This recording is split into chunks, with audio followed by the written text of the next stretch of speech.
ከአደጋ ጊዜ በኋላ ስለሚከሰት የጭንቀት ህመም ምን ያክል ያውቃሉ?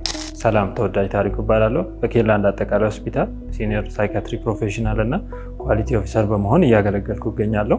ድህረ አደጋ ጭንቀት ወይም ደግሞ PTSD የምንለው አንድ ሰው ሰራሽም ሆነ ተፈጥሯዊ በሆነ አደጋ ከተከሰተ በኋላ ለምሳሌ እንደ ጦርነት፣ የመሬት መንቀጥቀጥ፣ አካላዊ ወይም ጾታዊ ጥቃት ሁኔታ ውስጥ ካሳለፈ በኋላ የሚከሰት የጭንቀት ህመም አይነት ሲሆን ዋና ዋና ምልክቶች እንደሚከተሉት ናቸው።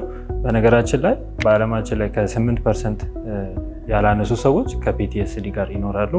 ዋና ዋና ምልክቶችን ስናይ የመጀመሪያው ከአደጋው ክስተት ጋር በተያያዘ እንደገና እየተከሰተ እንደሆነ ማሰብ ወይም ደግሞ ሜሞራይዝ ማድረግ፣ በሀሳብ መልክ መምጣት፣ እንዲሁም ከአደጋው ጋር በተያያዘ ከቁጥጥር ውጭ የሆኑ ሀሳቦች በጭንቅላታችን ውስጥ መመላለስ፣ አደጋው ጋር በተያያዘ እንደገና አስፈሪ ህልሞችን ማየት፣ እንዲሁም የዓለም መጨረሻ እንደሆነ አድርጎ ማሰብ። ሌሎች ምልክቶችን ስናይ ነገ የለም ወይም ደግሞ ፊውቸር የሚባል ነገር የለም ብሎ ማሰብ፣ እንዲሁም እንቅልፍ ለመተኛት መቸገር፣ እንዲሁም በእንቅልፍ ሰዓት መረበሽ፣ አስፈሪ ህልሞችን ማየት ምልክቶቹ ናቸው።